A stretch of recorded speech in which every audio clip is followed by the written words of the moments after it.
Salut à tous, soyez les bienvenus sur la chaîne qui déboîte. En ce moment, je suis en train de me faire un petit setup gaming à la maison. Alors, j'achète du matériel un petit peu à droite à gauche. Le design du matériel gamer est d'ailleurs devenu assez exubérant, on va dire. Mais je me suis heurté à un problème que je n'avais franchement pas vu venir, c'est au moment d'acheter mes enceintes. Contrairement à tout le reste, je veux dire même maintenant, les barrettes de RAM ont des designs chiadés. Eh ben, les enceintes, elles, ont conservé un design assez terne, assez classique. Il n'y a pas vraiment d'exubérance dans les enceintes. Alors, il m'a fallu faire plein de sites avant de trouver enfin un produit qui semblait mieux correspondre au setup gaming que les autres, et on va le tester aujourd'hui. Il s'agit de la mini barre de son Blitzwolf BW-GS3. Particularité de cette barre de son miniature pour PC, 1. Elle affiche du RGB, ce qui semble être devenu aujourd'hui la norme pour le matériel gaming. Et en plus de ça, elle est légèrement incurvée, elle ira donc à merveille avec mon écran incurvé dans mon setup.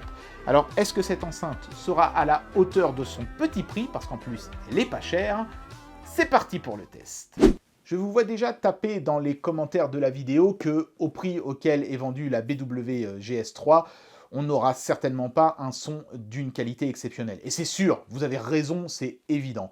Ce que je demanderai à ce produit, c'est pas d'avoir une qualité de son exceptionnelle, c'est d'avoir une qualité de son suffisante pour un usage PC, gamer, les fois où on n'utilisera pas son casque, puisque maintenant la plupart des joueurs utilisent essentiellement un casque. Voilà, donc si on a un son qui est suffisamment bien équilibré, qui n'est pas nasillard, qui n'est pas métallique, sur lequel il n'y a pas de souffle ou de sifflement, je considérerais que le produit a rempli son œuvre. Voilà. C'est vraiment un produit qu'on va surtout acheter pour son look et pour son intégration dans un système gaming. Le son doit être suffisamment quali, évidemment, pour que le produit ait un quelconque intérêt, mais je ne vais pas lui demander d'avoir le son d'un système de chez Bose, ça va de soi. Voilà, donc on a juste le petit logo Blitzwolf et la référence du produit avec une bande verte dans le bas. Pas très exubérant pour du matos gaming d'ailleurs. J'espère que le produit en lui-même va se rattraper. Sur le dessus, c'est juste tout vert. Et à l'arrière, pas grand-chose non plus, si ce n'est qu'on sait enfin ce qu'il y a dans la boîte. Computer Game Speaker.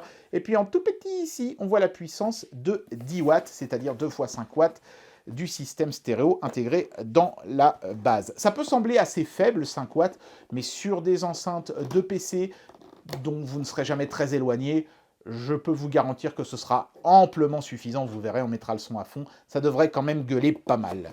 Allez, on procède au déboîtage. C'est emballé d'une manière assez classique, assez basique même, j'ai envie de dire.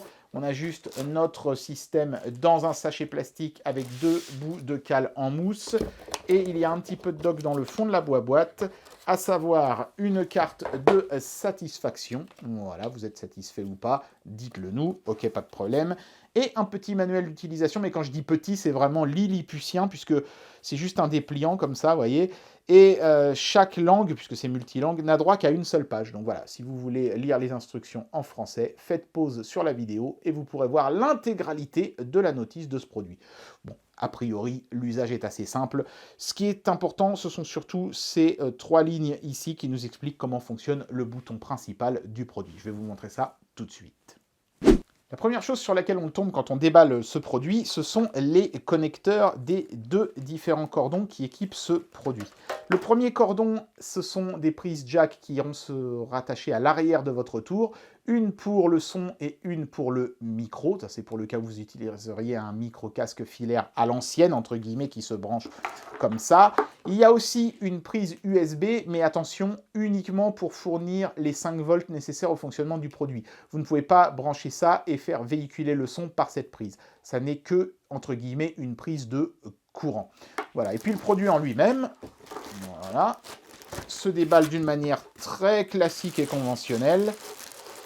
Voilà, on enlève son grand préservatif en plastique, hop là, et le produit se dévoile devant nous. Et ma foi, si l'emballage, lui, était un petit peu terne, je trouve le produit fort joli. Regardez-moi ça. On va le regarder de plus près tout de suite.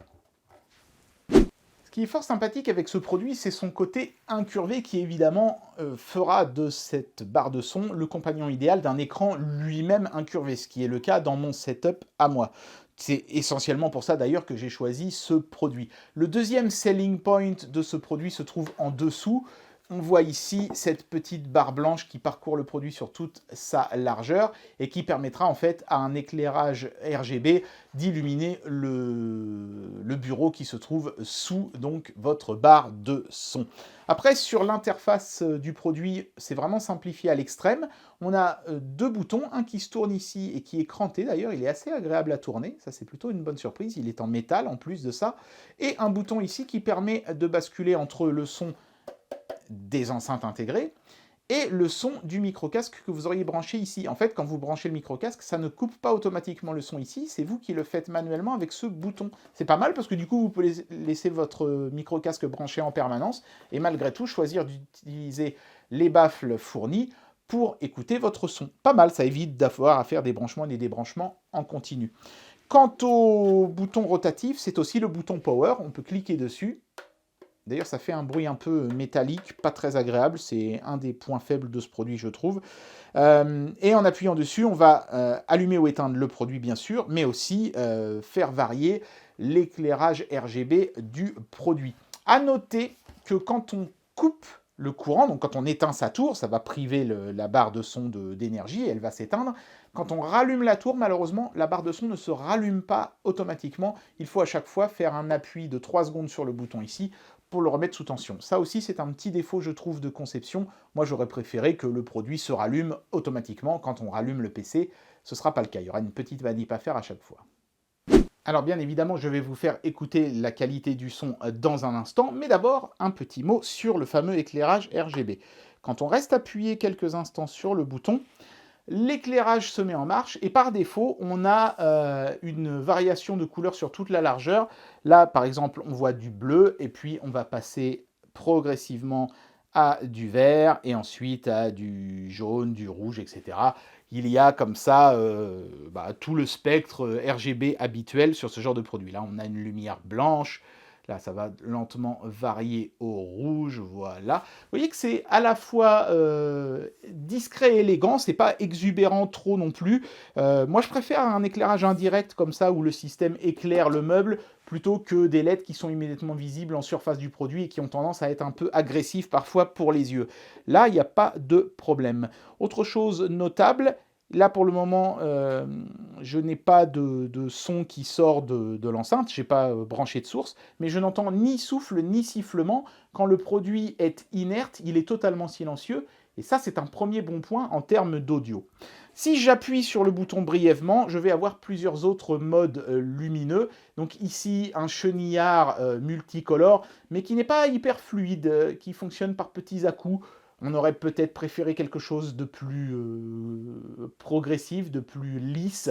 Bon, c'est pas dramatique non plus. Au moins, on a quand même ce chenillard de présent. Et puis ensuite, chaque appui vous mettra une couleur fixe. Et enfin, vous aurez la possibilité d'éteindre complètement le RGB si ça vous fatigue. Mais vous remarquerez que ça signifie qu'à chaque fois que j'allume mon enceinte, si je veux ensuite couper le RGB, je suis obligé de faire tout ça. Alors, attendez, je vais éteindre. Là, j'allume. Et ensuite, si je veux couper le RGB, je suis obligé d'appuyer sur mon bouton 5 fois. Ça, c'est vraiment, je trouve, le petit défaut de ce produit. Il n'a pas de mémoire de le dernier mode dans lequel il se trouvait. Du coup, quand on éteint le PC, ça éteint la baffle. Et quand on rallume la baffle, eh ben, on se retrouve avec le mode RGB par défaut. Voilà, donc sachez-le, il y aura des petites manips à faire sur ce produit à chaque fois que vous le démarrez. Pour tester la qualité du son, je vais tout simplement me servir de mon smartphone parce que c'est plus pratique évidemment dans ma salle de test que d'aller me brancher sur le PC. Mais ne vous inquiétez pas, je vous ferai une rapide petite vidéo clip de ce que ça donne quand ce produit se retrouve dans mon setup sur le plan visuel. Voilà, donc c'est parti, on y va. La musique de la chaîne évidemment puisque je possède les droits. Là, le téléphone est à fond. C'est pas le cas de l'enceinte du tout. Déjà, comme ça, avec le son pas trop fort, je trouve que c'est plutôt pas mal équilibré. Ça manque un peu de basse, évidemment, forcément. Hein, on ne peut pas mettre un caisson de basse dans un truc aussi fin, mais ça va, il n'y a pas de dérive sonore désagréable. Maintenant, on va voir si en augmentant le son, j'ai pas de saturation ou de distorsion.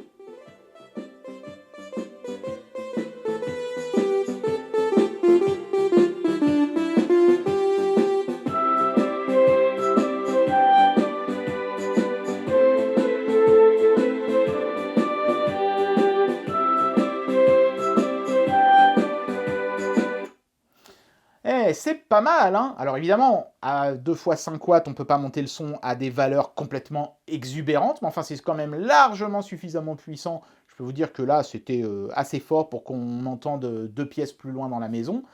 C'est bien, c'est bien. Le minimum a été assuré, et même largement plus, j'ai envie de dire, puisque le son est meilleur que ce que j'aurais pu craindre, et les basses sont quand même présentes. Il y a un bon équilibre, même si c'est sûr qu'avec un petit peu plus de basses, parce que dans les jeux vidéo, il y a pas mal d'explosions, de choses comme ça aurait été encore mieux. Après, j'imagine qu'on doit pouvoir mettre en amont de ce truc-là un petit caisson de basse acheté séparément, mais comme ça, en tout cas de base, l'enceinte fournit déjà un très bon son, et surtout, qui ne sature pas, il n'y a pas de sifflement ou de choses comme ça. Et puis vous voyez, mine de rien, ce bouton peut aussi faire office de sourdine. Vous voyez, juste en basculant sur le casque, même, bon là, il n'y a pas de casque de branché, et ben je n'ai plus de son, et je peux retrouver instantanément du silence. Voilà, donc c'est un produit qui est à la fois joli et efficace. C'est pas le son du siècle, mais c'est amplement suffisant, je pense, pour un PC gamer. Et voilà ce que ça donne dans mon setup une fois installé. Et ben vous, je sais pas, mais moi, je trouve franchement que ça rend pas mal.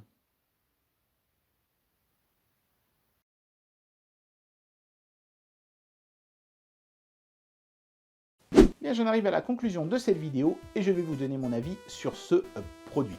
En termes de son, comme je le disais en intro, je m'attendais pas à un truc de mélomane et finalement j'ai été plutôt agréablement surpris. C'est pas le son du siècle, mais pour des jeux PC, ce sera amplement suffisant. La puissance est suffisante, l'équilibre du son aussi. Les puristes diront que ça manque un chouïa de basse et ils n'auront pas tout à fait tort, mais compte tenu du form factor compact de ce produit, il fallait un petit peu s'y attendre et je ne suis pas déçu à ce niveau-là personnellement. Le seul petit truc, moi, qui m'a un petit peu déçu sur ce produit, c'est son interface de fonctionnement avec ce bouton qui ne mémorise pas les différents réglages chaque fois que le produit s'éteint, ce qui impliquera de faire quelques petites manips à chaque fois qu'on démarre le produit, en particulier si vous voulez jouer avec le système RGB au-delà de ce que le produit vous propose par défaut. Coup de bol, moi c'est le mode par défaut où les couleurs changent lentement qui me plaît le plus, donc c'est ma chance à moi. Si c'est pas la vôtre et que par exemple vous préférez ce chenillard, ça vous obligera à faire des petits appuis sur le bouton à chaque démarrage. C'est pour moi le gros point négatif de ce produit. Mais à part ça, son intégration dans un système gaming sera vraiment nickel. L'incurvation pour les écrans incurvés sera parfaite, le système RGB est fort sympathique, et puis même des détails comme vous voyez, ils ont mis des pieds en caoutchouc de à peu près 8 mm, ça vous permettra de passer sans aucun problème sous la barre de son le fil de votre clavier par exemple.